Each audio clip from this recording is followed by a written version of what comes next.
Hello साथियों, मैं सुरेंद्र कुमार सुमन अपना यूट्यूब चैनल सुरेंद्र सुमन BNP पर बहुत बहुत स्वागत करता हूं। आज मैं पुनः कक्षा 7 से साइंस चैप्टर से ऑब्जेक्टिव प्रश्न लेकर के आया हूं। इसमें से बहुत सारा प्रश्न जो है आपका काफ़ी इम्पोर्टेंट्स है और सारा क्वेश्चन आप देख सकते हैं कि NCERT बुक से लिया गया है, जो हमारे एग्ज़ाम के लिए बहुत इम्पोर्टेंट्स रहने वाला है। तो चलिए साथियों, मैं बिना देर किए हुए मैं अपना वीडियो शुरू करता हूं।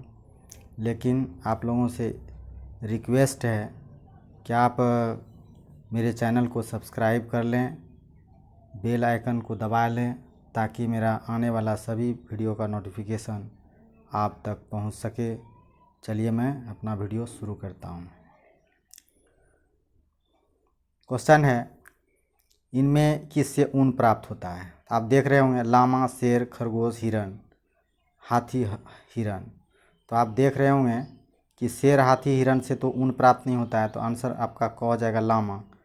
लामा से ऊन प्राप्त होता है। निम्नलिखित में किससे ऊन प्राप्त नहीं होता है? तो साथियों, पहाड़ी बकरी, आप देख ही रहे होंगे, पहाड़ी बकरी से ऊन प्राप्त होता है। दूसरा है भेड़, एल्पैका और कंगारू। तो आप निश्चित तौर पर जान गए होंगे कि कंगारू में ऊन नहीं होता है। नेक्स्ट क्वेश्चन है, पश्मीना शाल बनती है? तो साथियों, आप देख रहे होंगे अंगोरा बकरी की बाल से पश्मीना ऊन बनता है, जो आपका जम्मू कश्मीर से में पाला जाता है। नेक्स्ट क्वेश्चन है, का ऊन तिब्बत और लद्दाख में प्रचलित है? तो साथियों, ये आपका याक हो जाएगा। नेक्स्ट क्वेश्चन है, निम्न कौन सा भेड़ का भोजन नहीं है? तो भोजन में आप जानते होंगे भेड़ तो शाकाहारी जंतु है, तो इसमें ज्वार, दालें, मक्का ये सब तो खाती है, लेकिन भेड़ मांस नहीं खाता है। सीरीकल्चर कहलाता है। तो सीरीकल्चर साथियों जानते होंगे, ये रेशम के कीटों का पालन है। पालन को सीरीकल्चर कहा जाता है। तो ऑप्शन नंबर को आंसर हो जाएगा। नेक्स्ट क्वेश्चन है, कोकून के भीतर विकसित होता है? तो कोकून के भीतर जो है साथियों, ये लार्वा विकसित होता है। तो आप समझ सकते हैं, ख नंबर हो जाएगा। नेक्स्ट क्वेश्चन है, तसर रेशम के धागे में क्या होती है? तो तसर रेशम के धागे में चमक बहुत कम होती है, इसलिए ऑप्शन नंबर को आंसर हो जाएगा। नेक्स्ट क्वेश्चन है साथियों, नीला थोथा है। नीला थोथा तो कॉपर सल्फेट को कहा जाता है। सोडियम खाने वाला सोडा है। खाने वाला सोडा क्या होता है? तो सोडियम बाइकार्बोनेट होता है। सोडियम बाइकार्बोनेट, यानी इसको सोडियम हाइड्रोजन कार्बोनेट भी कहते हैं, इसलिए ऑप्शन नंबर ख हो जाएगा। नेक्स्ट क्वेश्चन है, अपमार्जक की प्रकृति क्या होती है? तो आप सभी जानते होंगे अपमार्जक क्षारक पदार्थ से बनाया जाता है, इसलिए जो है ऑप्शन नंबर ख हो जाएगा। एंटासिड है, तो आप जानते होंगे मिल्क ऑफ मैग्नीशिया एंटासिड कहलाता है, तो ऑप्शन नंबर क हो जाएगा। दूध मैग्नीशियम यह एंटासिड है। नेक्स्ट क्वेश्चन है, चींटी के डंक में क्या पाया जाता है? तो साथियों, चींटी के डंक में फॉर्मिक अम्ल पाया जाता है। नेक्स्ट क्वेश्चन है, दांतों का क्षय होता है किससे? तो दांत में अम्लता बढ़ने से उसकी क्षय होती है। दांतों में अम्लता बढ़ने से क्षय होती है, इसलिए उसमें क्षारक पदार्थ लगाया जाता है, ताकि उसकी अम्ल की अम्लता को उदासीन किया जा सके। नेक्स्ट क्वेश्चन है, मिल्क ऑफ मैग्नीशिया का उपयोग किस में होता है? तो एंटासिड बनाने के लिए होता है, जो पेट के अम्ल को दूर करने में इसका उपयोग होता है, तो ऑप्शन नंबर ग हो जाएगा। नेक्स्ट क्वेश्चन है, खाली स्थान भरने वाला को भी मैं कवर करने का प्रयास किया है, हमको थोड़ा इम्पोर्टेंट्स लगा। अम्ल स्वाद में कैसा होता है? तो अम्ल स्वाद में खट्टा होता है, क्षारक स्वाद में कड़वा होता है, सिरका में साइट्रिक एसिड और सिरका में एसिटिक अम्ल होता है और नींबू में साइट्रिक अम्ल होता है। तो आप लोग समझ सकते होंगे, जान गए होंगे, यानी नींबू में साइट्रिक और सिरका में एसिटिक एसिड होता है। अम्ल और क्षारक की अभिक्रिया से लवण और जल बनता है, जिसको उदासीनीकरण अभिक्रिया भी कहते हैं। इसमें जैसे कि सोडियम हाइड्रोक्साइड के साथ में जब HCl की अभिक्रिया करा दें, HCl यानी अम्ल हो गया, तो इससे बन जाएगा साथियों, ये होगा सोडियम क्लोराइड, जो साधारण नमक कहलाता है, प्लस जल बन जाएगा H2O। तो इस क्रिया को उदासीनीकरण अभिक्रिया भी कहते हैं। अमाशय में पाया जाता है। अमाशय में क्या पाया जाता है? तो अमाशयी रस, जिसको आप क्या कहते हैं, जठर रस भी कहते हैं या हाइड्रोक्लोरिक एसिड भी कहते हैं, HCl जानते होंगे। शक्कर का विलयन का स्टार्च, विलयन, शक्कर का विलयन, स्टार्च का विलयन, दोनों में से किसी का लीजिएगा तो ये उदासीन हो जाता है साथियों।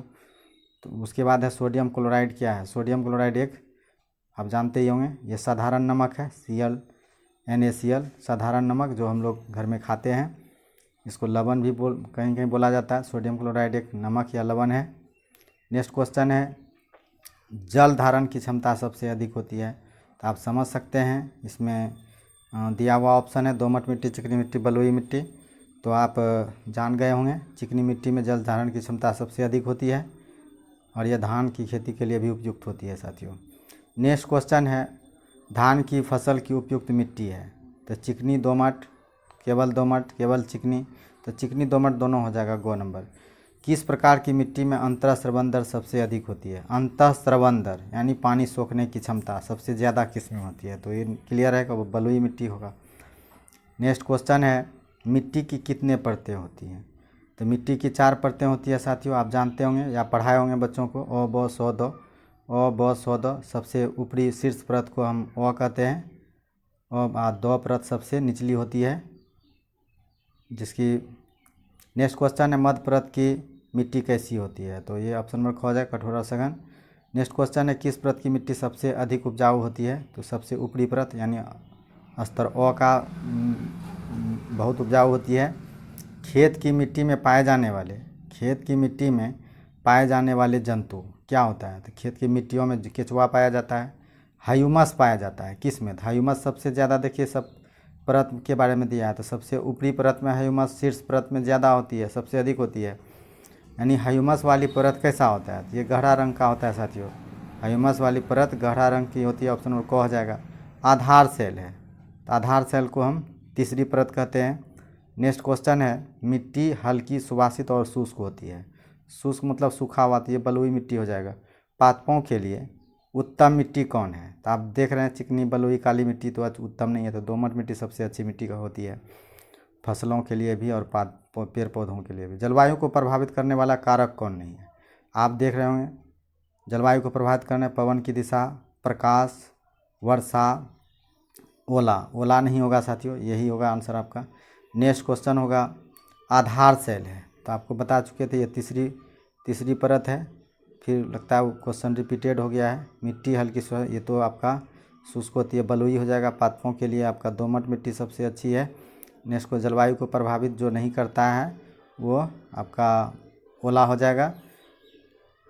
नेक्स्ट क्वेश्चन है, पौधे जल तथा खनिज लवण का अवशोषण करते हैं, कहाँ से करते हैं? तो जल तथा खनिज लवण का अवशोषण जड़ से करते हैं। मूल रोम पाया जाता है कहाँ? तो मूल रोम जड़ में पाया जाता है।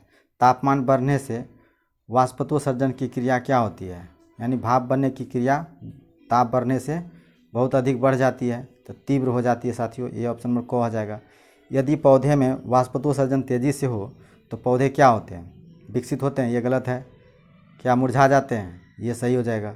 तुरंत सूख जाते हैं, ये गलत है, मुरझा जाते हैं। नेक्स्ट क्वेश्चन होगा, हवा में आर्द्रता बढ़ने से वाष्पत्वसर्जन दर क्या होती है? आर्द्रता बढ़ने से क्या होगा? भाप बनने की क्रिया, यानी देखते हैं कपड़ा वगैरह देर से सूखने लगता है, उसमें आर्द्रता में बढ़ जाती है, तो ये घट जाता है। नेक्स्ट क्वेश्चन है, जाड़े में वाष्पत्वसर्जन की क्रिया, जाड़े में तो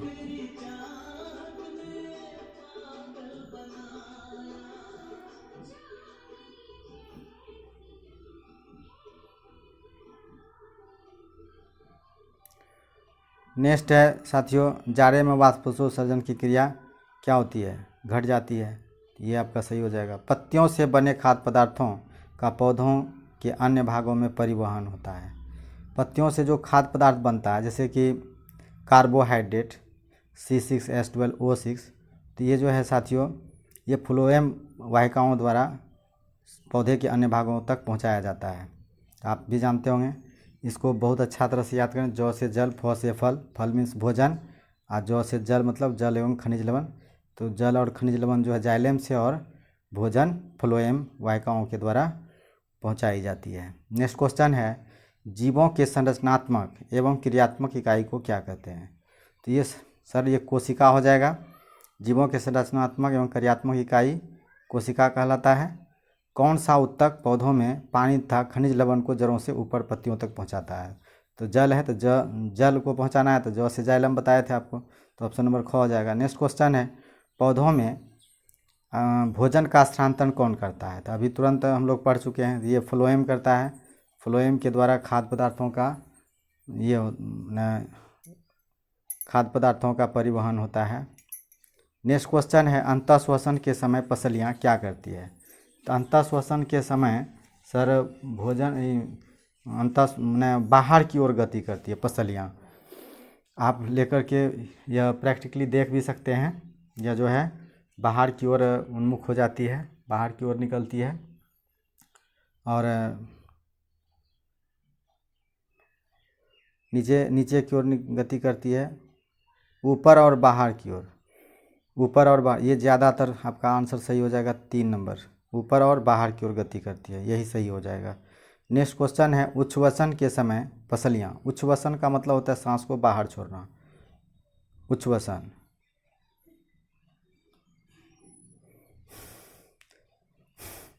यदि हम देखते हैं कि यदि सांस छोड़ते हैं तो उस समय पसलियाँ क्या होती है, तो ऐसे प्रैक्टिकली करके भी देख सकते हैं। तो ये नीचे और अंदर की ओर गति करती है, तो ऑप्शन नंबर आपका एक ही हो जाएगा। नेक्स्ट क्वेश्चन है, मछली में श्वसन के लिए अंग होती है, तो ये गलफड़ा सभी जानते होंगे। नेक्स्ट क्वेश्चन है, श्वसन के फलस्वरूप देखिए नीचे हो गया है।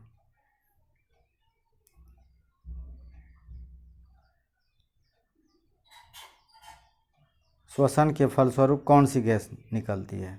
जब हम सांस लेते हैं तो कौन सी गैस निकलती है? तो CO2 हो जाएगा साथियों, ये कार्बन डाइऑक्साइड निकलती है। नेक्स्ट क्वेश्चन है, हीमोग्लोबिन में पाए जाने वाला वर्णक का रंग होता है। हीमोग्लोबिन तो जानते ही होंगे सर, लाल रंग के कारण ही, हीमोग्लोबिन के कारण ही रक्त का रंग लाल होता है, तो ऑप्शन नंबर क हो जाएगा।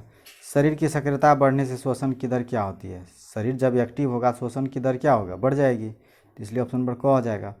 रात्रि में पौधे के नीचे नहीं सोना चाहिए, तो आप लोग भी समझ सकते हैं रात्रि में पेड़ पौधे में प्रकाश संश्लेषण की क्रिया नहीं होती है, तो लेकिन श्वसन की क्रिया चलती है। श्वसन में जैसे हम सांस लेते हैं, जैसे ऑक्सीजन, और छोड़ते हैं कार्बन डाइऑक्साइड, तो पेड़ पौधे भी तो श्वसन के लिए ऑक्सीजन ग्रहण करते हैं और कार्बन डाइऑक्साइड छोड़ते हैं।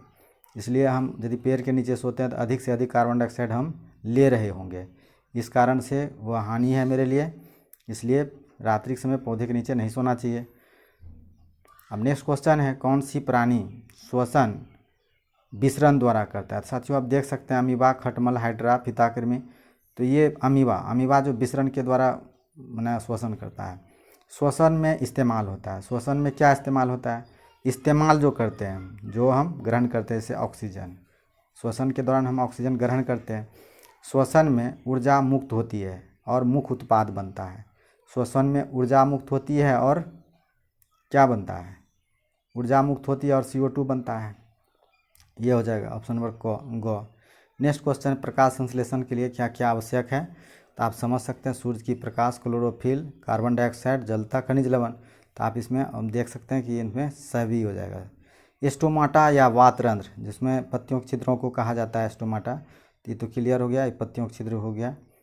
बहुत सारा प्रश्न का उत्तर जो है सर आप लोग जानते ही होंगे, मैंने कक्षा 7 का साइंस से है, इसमें कंफ्यूज नहीं होना चाहिए, तैयारी कीजिए ठीक से। क्वेश्चन इसी तरह का रहने वाला है, बहुत इजी क्वेश्चन रहेगा हम लोग का एग्जाम का। अनॉक्सी श्वसन में कौन सा पदार्थ बनता है? अनॉक्सी श्वसन का मतलब होता है जिसमें ऑक्सीजन की मात्रा नहीं हो, तो इसमें जो है ना इथेनॉल और CO2 बनता है साथियों, इथेनॉल और CO2 बनता है। और ऑक्सी श्वसन में जल, ऊर्जा और CO2 बनता है। और हवा के अपर्याप्त अवस्था में लैक्टिक एसिड बनता है, आप सभी जानते होंगे, यदि आप श्वसन के तीनों चरणों को जानते हैं तो ये ऑप्शन नंबर ग हो जाएगा, कार्बन डाइऑक्साइड और इथाइल अल्कोहल को ही इथेनॉल कहते हैं सर। इसी के साथ मेरा आज का वीडियो समाप्त होता है।